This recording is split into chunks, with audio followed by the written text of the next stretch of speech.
ও, এই প্রচণ্ড গরমে একটু জল না পেলে যে আর পথ চলা যাবে না। গলাটা একেবারে শুকিয়ে কাঠ হয়ে যাচ্ছে।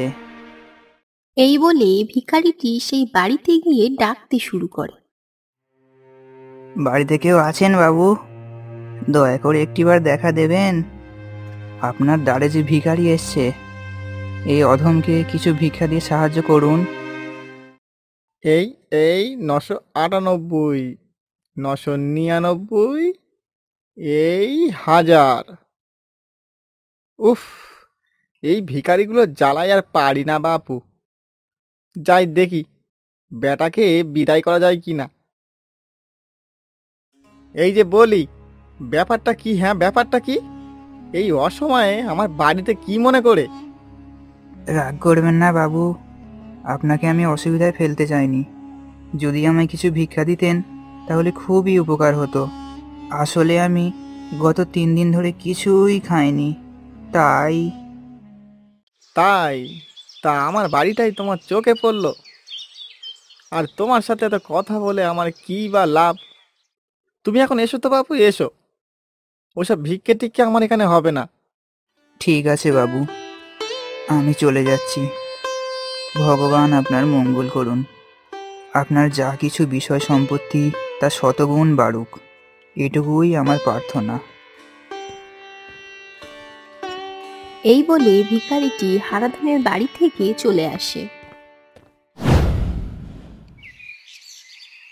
কিছুক্ষণ পরে দেখা যায় ভিখারি রাস্তার ধারে একটি গাছের ছায়ায় বসে বিশ্রাম নিচ্ছে। এমন সময় হরি সেই রাস্তা দিয়ে মাছ ধরে বাড়ি ফিরছিল। ভিখারিটিকে এভাবে বসে থাকতে দেখে হরি মনে মনে ভাবতে থাকে, ও কি, এই অসময়ে কে এই গাছতলায় বসে আছে? যাই দেখি তো, হয়তো কেউ বিপদে পড়েছে। এই যে ভাই, এই অসময়ে এখানে গাছের নিচে বসে আছো কেন? তোমার চোখ মুখ তো একেবারে শুকিয়ে গেছে দেখছি। সকাল থেকে মনে হয় কিছু মুখে দাওনি। আসলে দাদা, আমি হলাম ভিখারি মানুষ। সারাদিন মানুষের বাড়িতে ঘুরে ঘুরে যা কিছু সঞ্চয় করি তা দিয়েই আমার পেট চলে। আজ তেমন কেউ ভিক্ষা দেয়নি, তাই এখানে একটু বিশ্রাম নিচ্ছি। ভিখারিটির এমন কথায় হরি মনে মনে খুব কষ্ট পায়। তাই সে ঠিক করে যে ভিখারিকে তার বাড়িতে নিয়ে যাবে। আচ্ছা ভাই, তুমি কি আমার বাড়িতে যাবে? আমার বাড়িতে আমার একটা ছোট্ট মেয়ে আছে, আর আমার স্ত্রী আছে। বাড়িতে যেটুকু আছে তাতে আমাদের সবার একবেলা ভালোভাবে চলে যাবে। বেশ, চলো তাহলে।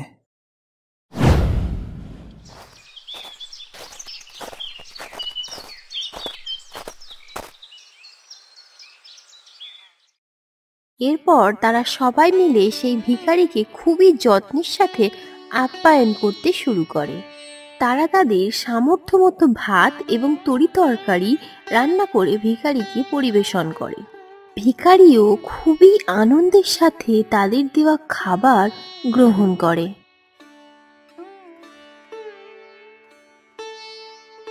বেশ, এখন তাহলে আমি আসি। তোমাদের এই ঋণ আমি কখনো শোধ করতে পারবো না, তবে যাওয়ার আগে তোমাদের কিছু দিয়ে যেতে চাই। এই নাও।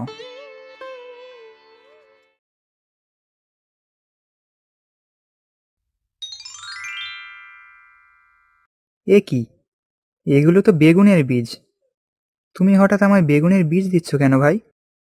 আহ, এত প্রশ্ন করো না। এগুলোকে সাবধানে রোপণ করবে, তারপর তোমার সব উত্তর তুমি পেয়ে যাবে।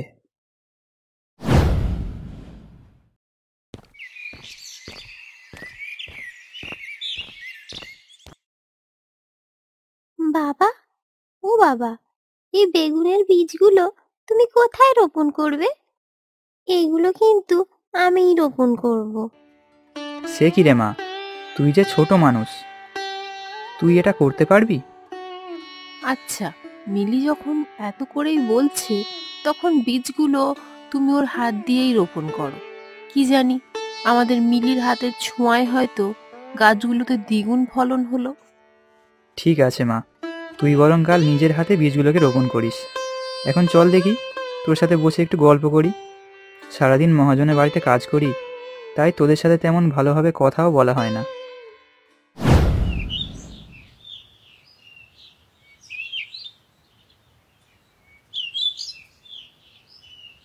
পরের দিন সকালে ভিখারির কথা মতো সেই বেগুনের বীজগুলি মাটিতে রোপণ করে। এইভাবেই প্রতিদিন সে গাছটিকে যত্ন করতে থাকে।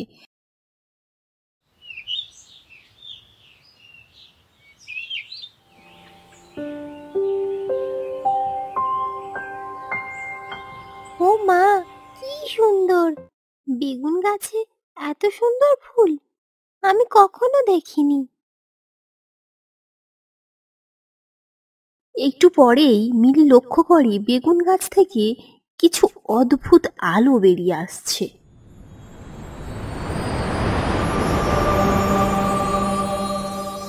মিলি, আজ তোমার জন্যই আমি মুক্ত হতে পেরেছি। বহুকাল আগে এক সাধু বাবার অভিশাপে আমি এই বেগুনের মধ্যে বন্দী হয়েছিলাম। তোমার যত্নে এই বেগুন গাছ আজ এত সুন্দর ফুলে ভরে গেছে, তাই তো আমি মুক্ত হতে পেরেছি। আচ্ছা, তুমি কি পড়ি? তোমার ডানা দুটো খুব সুন্দর। আমিও তোমার মতো পরী হয়ে আকাশে উঠতে চাই। আমার তো ভেবে খুব আনন্দ হচ্ছে। সত্যি মিলি, তোমায় যত দেখছি তত তোমার সরল ও নিষ্পাপ মনের পরিচয় পাচ্ছি। বেশ, আমি তোমার ইচ্ছা পূরণ করব।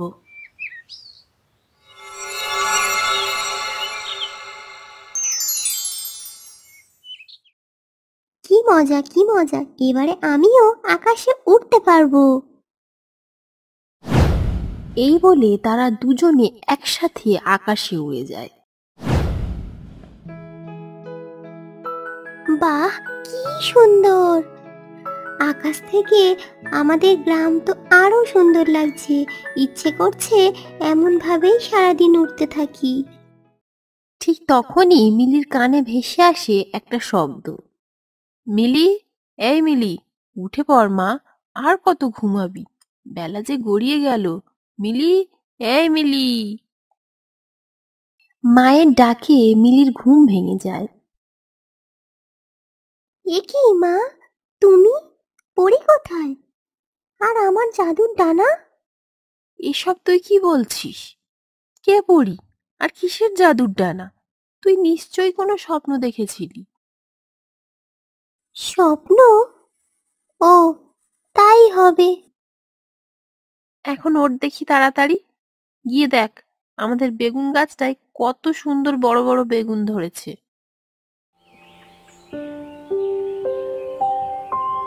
মিলি কাল রাতের স্বপ্নটা এখনো ভুলতে পারেনি। পরীর সাথে তার দেখা হওয়া, ডানা মেলে আকাশে ওড়া, এই সবই যেন তার চোখের সামনে এখনো ভাসছে। মিলি এখনো ঠিক বিশ্বাস করে উঠতে পারছে না যে এটা স্বপ্ন ছিল। ঠিক তখনই মিলির চোখ যায় বেগুন গাছের কিছুটা দূরে। সে দেখে পরীর সেই জাদুর ছড়িটি মাটিতে পড়ে আছে। এ কি? এটা তো পরীর।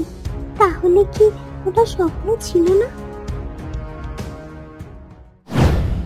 হ্যালো বন্ধুরা, কেমন লাগলো আমাদের আজকের গল্পটি?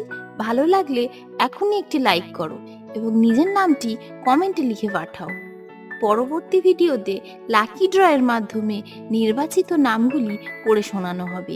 তাই পরবর্তী ভিডিওতে নিজের নাম দেখতে চাইলে এখনই তোমার নামটি কমেন্টে লিখে পাঠাও এবং আমাদের চ্যানেলের আরও ভিডিও দেখতে সামনে আসা এই ভিডিওতে ক্লিক করো আর দেখতে থাকো আমাদের আরও সুন্দর সুন্দর ও মজাদার গল্প।